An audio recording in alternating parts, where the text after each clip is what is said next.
Hello and welcome to the Ask NT Wright Anything podcast, the show where we answer your questions about Jesus, the Bible, and the life of faith.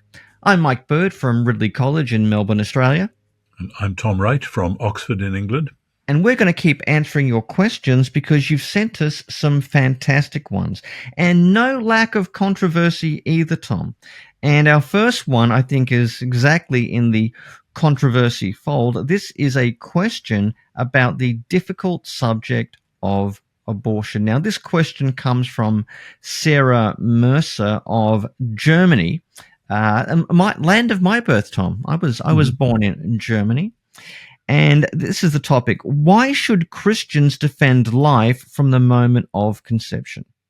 Why should Christians oppose abortion and stand up for the protection of unborn life? As a Christian, I was taught that abortion is a sin, regardless of the stage of pregnancy, because it violates the fifth commandment, you shall not murder. But here is my struggle. Although I have heard this argumentation many times, it somehow doesn't feel intuitive to me. Why do we believe that it is murder to abort, especially at an early stage of pregnancy when the fetus is not even formed, the heart is not beating yet, etc.?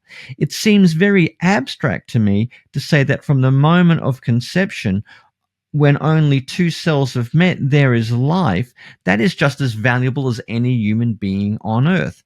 As a student, I am sometimes confronted with this issue, for example, when I come across demonstrations for women's rights on campus. And I always find it difficult because I know that as a Christian, I should be against abortion. But as I said, I often don't feel that intuitively. Also, there are these difficult ethical questions, such as what about cases where the pregnancy is a result of rape, or cases where a decision has to be made whether the mother or the unborn child should be saved. I would be grateful if you could help me to better understand the Christian reasoning on this issue. And Tom, I think we have to agree this is a difficult issue. There's a whole bunch of ethical things we've got to kind of navigate our way around. It's not a black and white issue because, you do have things like ectopic pregnancies and what you do in cases of incest that leads to pregnancy and stuff like that. So, Tom, do you have anything you want to share with Sarah? Yeah. It is obviously hugely sensitive and difficult. And I know it's become a political hot potato as well as an ethical hot potato, particularly in America for some reason. I suspect this partly has to do with the fact that in the 50s, 60s and 70s, when the so-called sexual revolution was happening and people were casting off older restraint, many people said, well, it doesn't matter if we have sex outside marriage because if we conceive a child, we can always have an abortion. In other words, the reaction against abortion was partly to do with the reaction against people having sex with multiple partners whenever they wanted and not caring because we can always sort that out with an abortion, can't we? And I think many people, including many devout Christians, from then on just thought, abortion, that's to do with the breakdown of family standards, with the breakdown of traditional Christian values as a whole. It became a symbol of that amoral society that was suddenly springing up, particularly in the 60s. Now, I understand that reaction. But then when it's presented as you are murdering an unborn child, I think we do have to be very, very careful. And I've had personal experience of this with a close family member where soon after the couple discovered that they were pregnant or the wife was pregnant, then it also became apparent that the wife had been accidentally exposed to German measles, rubella. Now, as we know, that exposure to German measles can result in serious deformities in the womb, etc., etc. And the GP in that case, who was a devout Christian GP, said, we're going to do the tests, and if she has been exposed to rubella, if there's a threat of serious defamation or whatever, then we will recommend termination. And I remember my heart in my mouth when I heard that and thinking, do I really agree with that? But at the time, it was absolutely clear for the mental health, never mind anything else, of the mother and the potential father as well, that this was the way to go. In fact, all was well.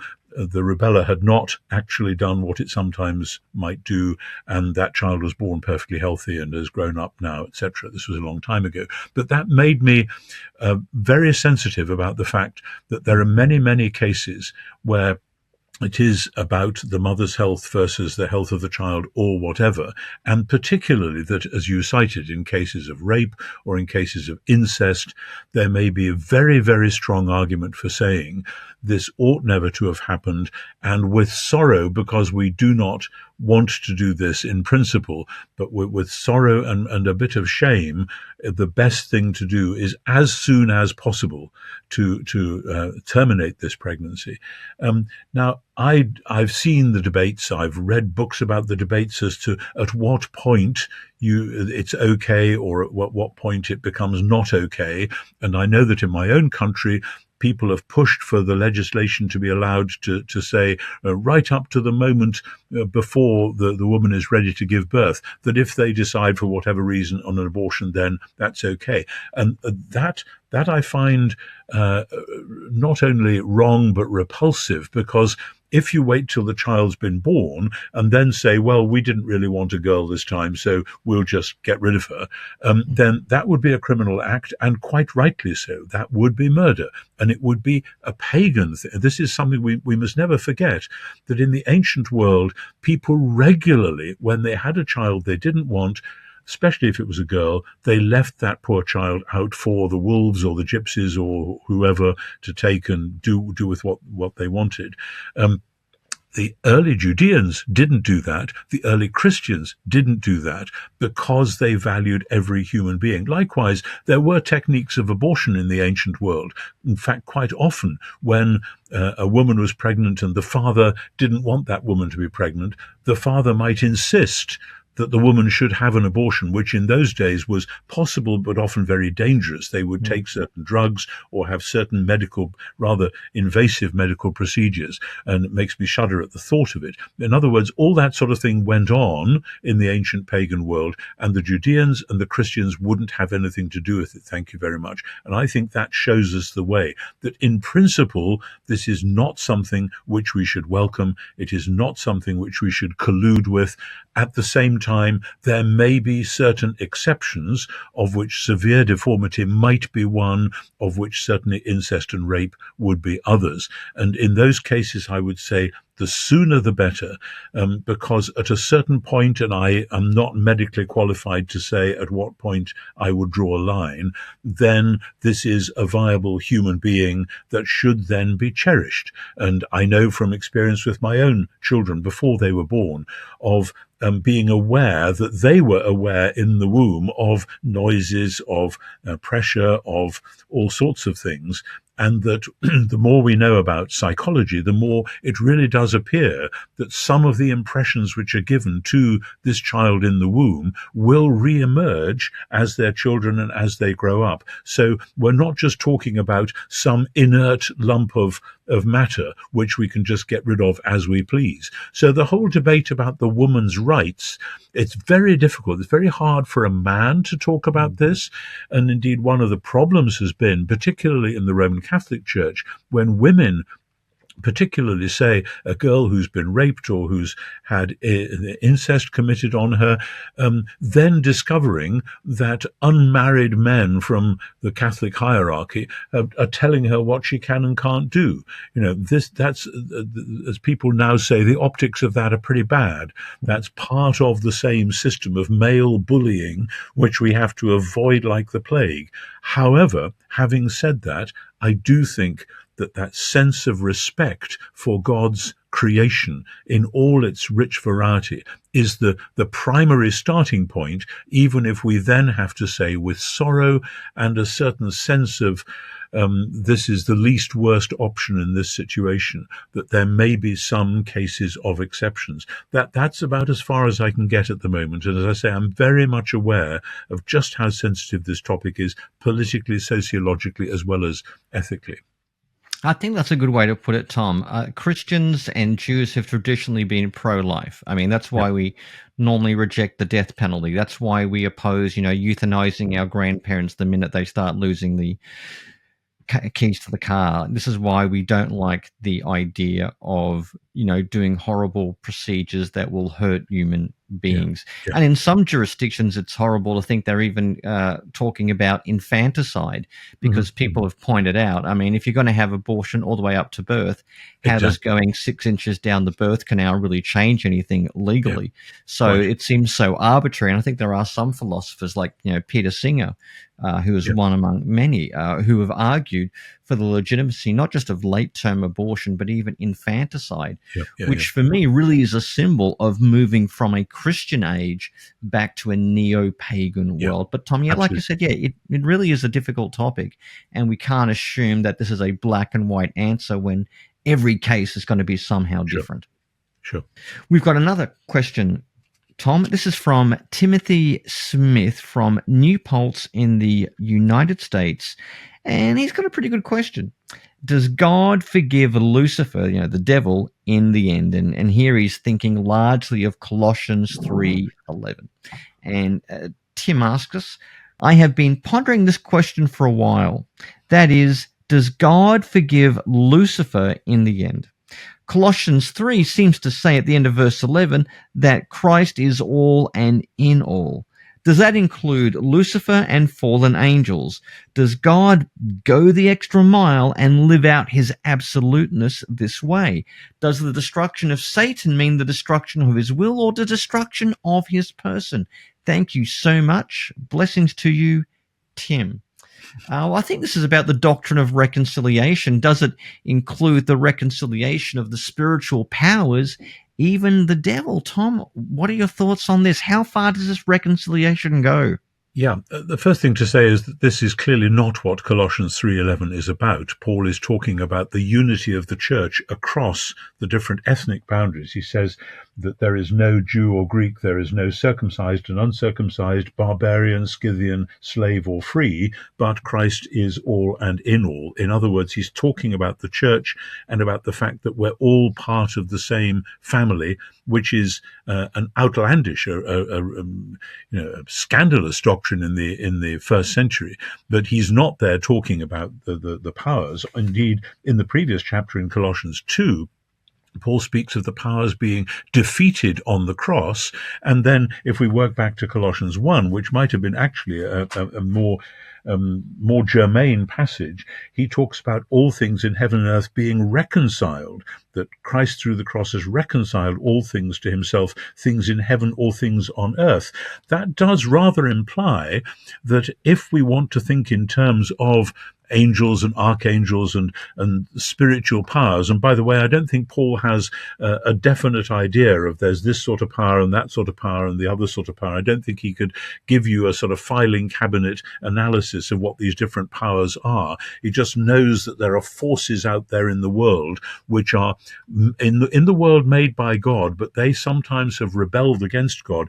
Paul does seem to be saying that in the new creation, all the forces that were part of God's good creation will in fact be brought back into a new harmony. So that's quite a striking thing to say in Colossians 1, verses 18 to 20. But when it comes to the language about the Satan or the devil, I am very, very wary of giving to that entity a sense of full-on personality.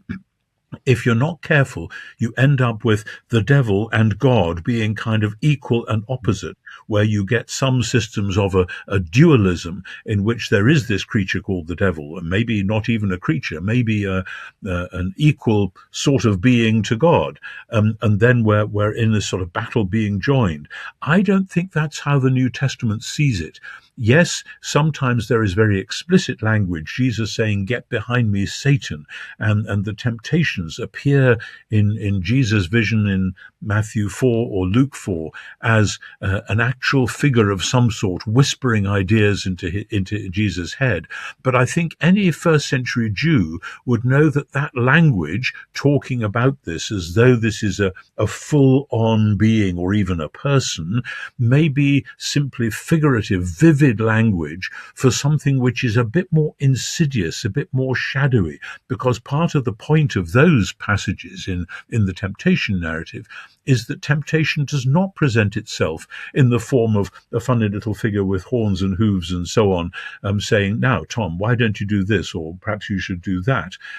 Rather, temptation arises from things that seem to occur to us naturally. Oh, maybe I should do this now. Maybe I could do that. And it's only gradually as we grow as Christians when we realize this is a temptation. I'm being whispered at by some shadowy force. And I don't want to dignify that force with the idea of full personhood. That's why in my translations and in my commentaries, I have referred to the Satan as it rather than him. And I've talked about the Satan with a small s, or sometimes the devil with a small d, as a way of saying sometimes the shadowy forces do seem to gather themselves into one, which is saying, do this now, or why don't you go and do that, or why don't you avoid going to church today, or whatever it might be. And so sometimes that's how it appears, and we can personify this force, but then I don't think there is a being equal and opposite to God, or even equal and opposite to Jesus, that would then need to be reconciled. That idea, of course, goes back to Origen at the start of the 3rd century, who did think that since God intended to be all in all, that would include the reconciliation of everything, including the devil. But I want to say to Origen, hang on. Your idea of this great monistic scheme as God's ultimate ideal is pushing far too far in all sorts of directions. And certainly at this point, I'm prepared to go much more with the book of Revelation, which sees all the negative forces as being thrown into this pit of fire, which is a very vivid way of saying God will root out from his eventual new world everything that causes corruption, sin, death, tears, the lot. So I think, though I understand the question, I think it's actually going way beyond where Scripture would teach us to go and is leading us to a rather odd conclusion. Yeah. Would it be fair to say, Tom, that in the end, all the powers, including the Satan, they're either going to be reconciled, pacified, or destroyed? Would that be a good summary of what's going on there? Absolutely. And the destruction of anti-God. I mean, the point about the Satan is that the Satan is opposed to the goodness of God's creation and to the rescue and redemption of God's good creation. So if God is rescuing and redeeming creation, then the force that is against it is being destroyed. Ipso facto, that's part of what's happening. Okay. Well, that's probably a good point for us to go and take a break, but don't go away too far, because when we come back, we're going to wrestle with the similarities and the differences between Romans 8 and Galatians 4, two of the most important parts of the Pauline corpus. So we'll be back after this break. I recently saw Richard Dawkins. Sort of embarrassingly, I sort of said I was actually at Evensong last night, and he said, me too. It's not as if I ever looked at a supermarket shelf of religions and said, I think I'll have that one. I found this continued to unfold and make the best sense I could imagine. The person of Jesus compels me. Is life all suffering? Is it all love? No, it's both. It's both. And in this story, they are held in this. I find it beautiful. The way I think of Christianity is that in the person of Jesus, God and us and the universe came together in a unique and unparalleled way. You're supposed to be atheists. Christians. This has all happened since you invited me, sorry. Sorry. Don't worry, I haven't become an atheist. There's now one atheist on the panel. I've got some bad news.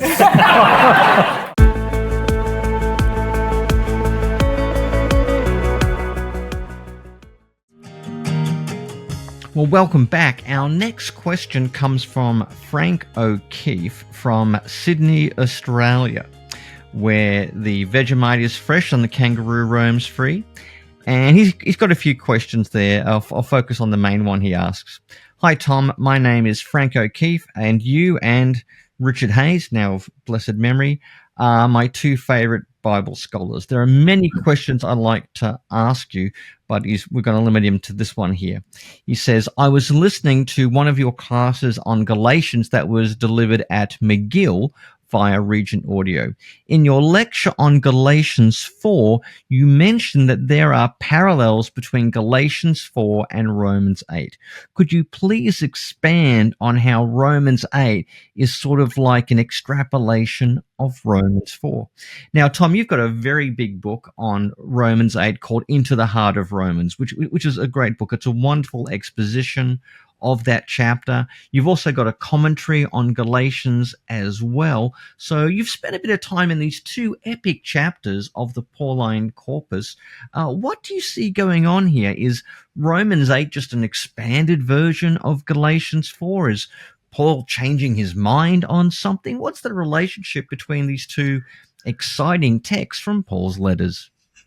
It's a great question, and really one of my favorite things in all the world is to spend time grubbing around in Paul's letters and trying to make sense of complicated bits and so on.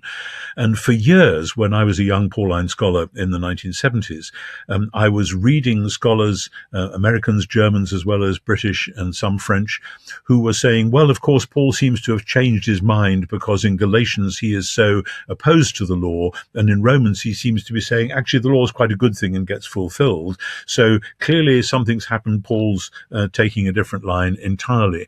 And I used to be puzzled about that. And I remember the people that I was reading and trying to make sense of how the line of thought runs from Romans 7 into Romans 8 and how the line of thought runs from Galatians 3 into Galatians 4 and seeing all sorts of things going on. And where I am now, and as you've referred to, my most recent things are the big commentary on Galatians published by Erdmans, and then that sort of middle-sized book on Romans 8, Into the Heart of Romans. And I would say to questioners, please do read those, because those are kind of an update on anything that I did 20 years ago, as with my commentary on Romans, or 30 plus years ago, as in lectures that I did when I was at McGill in Montreal. So I think the first thing to say is this. We're not talking in the abstract about the law as simply a system of morals, with the question being what happens if we do or don't keep it, and how does God rescue us? And people who've taken it like that have said, well, in Galatians, Paul says that the law gets abolished so you don't need to worry about it anymore. But in Romans, he seems to be saying something more subtle about the law being somehow fulfilled, and that it's fulfilled in the Spirit and so on. So that there seems to be a shift. And I want to say, hang on, think about the situation that's going on. In Galatians, Paul is really worried that the recent converts in what we now call southern Turkey are in danger of wanting to get circumcised. Why? Well, that's complicated, but it looks as though in this community in southern Galatia, in southern Turkey, in Galatia, that's the cities that Paul visited in Acts 13 and 14, people have become Christians, but then as a result, they have started up this community which is claiming the right which traditionally the Judeans, the Jews, had had, the right not to have to worship the local gods. That's only hinted at here and there, but those hints are pretty deafening when we think of the situation of people in a place like southern Turkey, where everybody goes and worships the gods. That's what you do. That's how society works. You go on these pilgrimages or processions and you offer sacrifice. And the new god on the block is Caesar. Caesar and Rome. The imperial cult is very important. Now, the Jews from early on, certainly from the time of Julius Caesar, a century earlier, had had a free pass on this one, because everybody knew that the Jews were different. They don't worship the gods, so we sneer at them. We don't really like them, but okay, we'll live and let live. And it's a complicated situation. Not all cities took that as seriously as some, but in principle, this was what I have called a kind of irreligio licita. People talk about religio licita, that's the permitted religion, but actually for the Jews, it was that they were permitted not to worship the gods. Now, the trick is this. Suddenly, there's a whole lot of people who are not Judeans, who are not Jews by ancestry, but who have joined this group with people who are Jewish, who are saying, we're not going to worship the gods. And if people say, well, come on, you've got to do it, or bad things are going to happen to our city. No, no, no. We are part of this family of Abraham now, and Abraham's descendants, the Jews, have never worshipped your gods, and we're part of that family now. And you can imagine the magistrates, the local teachers and leaders in the community saying to the leaders of the synagogue, who are these funny people? And I said, well, I don't know. There was some odd bloke called Paul who came into town and told us about somebody called Jesus. And some of these pagans said they believed it. And so now they're claiming that they're part of a community that doesn't have to worship the gods. And to which the answer is, you better get those people circumcised so that they really look like Jews. Otherwise, we're going to have a major social revolution on our hands. Now, that is the issue in Galatia. As a result, Paul needs to say to the Christians in Galatia, look, God's purpose has been fulfilled in Christ. Therefore, the Mosaic dispensation, which was a good thing, has done what it was meant to do. It has resulted in the death and resurrection of Jesus and the gift of the Spirit. So now there is a new creation in which there is neither Jew nor Greek, slave nor free, male nor female, because all are one in Messiah Jesus. So you don't go and worship the local gods, and you don't have to get circumcised in order to prove that you're part of the Jewish community, the children of Abraham, because, end of Galatians 3, if you belong to the Messiah, you are Abraham's seed, heirs according to promise. So it looks to our post-Reformation eyes as though Galatians is against the law because we have stopped reading Galatians in its real historical situation. As soon as you see that historical situation, of course Paul has to say, don't go back to the law, because that is to go back to the previous stage in God's purposes, where if you were trying to keep the law, you end up in exile, as Deuteronomy said you would. And there's all sorts of stuff about Galatians 3 which has to be said there. So Galatians looks as if it's anti-law, but that is an abstract way of reading it over against the real-life, three-dimensional historical situation. Now, in Romans, it's quite different. In Romans, as we know from chapters 9 to 11, Paul is faced with a community in Rome where lots of Gentiles have become Christians, where Claudius has expelled the Judeans from Rome because they are rioting. Now, presumably not all Jews actually left town, but lots did. And now suddenly, with the death of Claudius in AD 54, Nero has come to the throne, and all Claudius's edicts are being rescinded, and a lot of Judeans are coming back to Rome. And the Gentile Christians in Rome are being tempted to look down their noses and say, oh, these Jews, we know that God has written them off. And of course, there were some Jews to start off with, like Paul himself, but that was just a launching pad. And now this Christianity thing is basically a Gentile phenomenon. And so Paul is building up to his argument in Romans 11, which is to say, don't you go that route. Don't you look down on the physical family of Abraham, because God still remembers the covenant with Abraham. God has not written them off, so you better not try and do so either. So the whole argument of Romans is much bigger than that, but it's going in that direction. So Galatians is saying, watch out, don't go to the Jewish Torah, because that's taking you back into the slavery which Deuteronomy warned you about.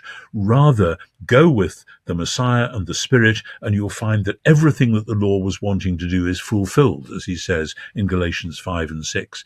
But in Romans, he's saying, look, the law, the Jewish law, was a good thing, now fulfilled. Yes, there are problems about it, as in Romans 7, but that's dealt with in Christ and the Spirit in Romans 8. And now, if you're that sort of people, do not think that you have to look down at the physical children of Abraham as though they're a lesser breed and now they're written off. So Galatians is going in one direction, Romans is going in the other, but they are both operating with the same basic theological kit, with this difference. I could go on about this all day, but let me just say this one thing more.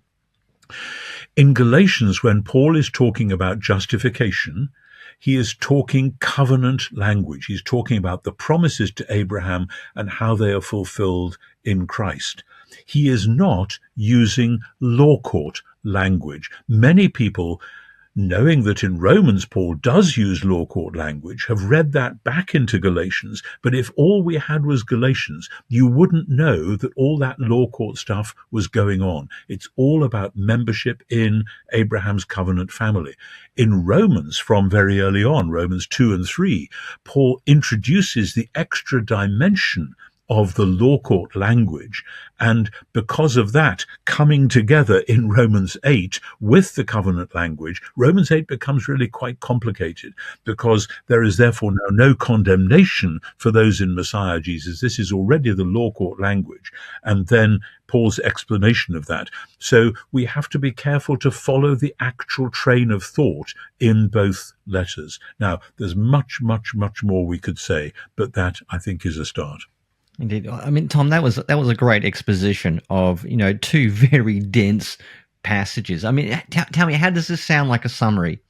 In Galatians 4, Paul says that the Torah points to life and righteousness, but does not provide them because they are apprehended in Christ.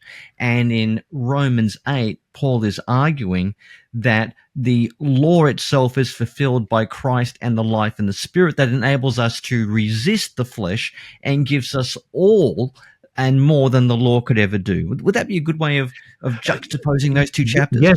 Yes-ish, except that I think we do have to be careful about using the word righteousness in relation to Galatians, because the Greek word dikaizune there is so closely tied in its various appearances to that whole question of who is a member of the people of God and who are the family of Abraham. And if we use the word righteousness, our minds, trained by the Reformation debates, can easily flick back into that law court scenario, which is, I've said, that's Romans, not Galatians. It's not that one is right and one is wrong.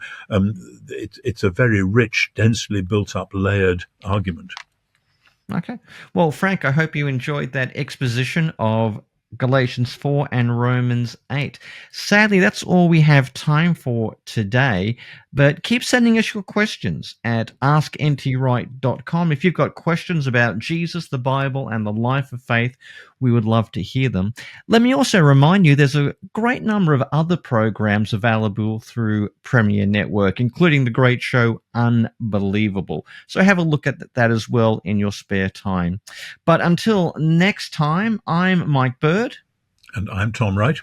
You've been listening to Ask NT Wright Anything, and we'll see you for the next episode. Take care and God bless until then.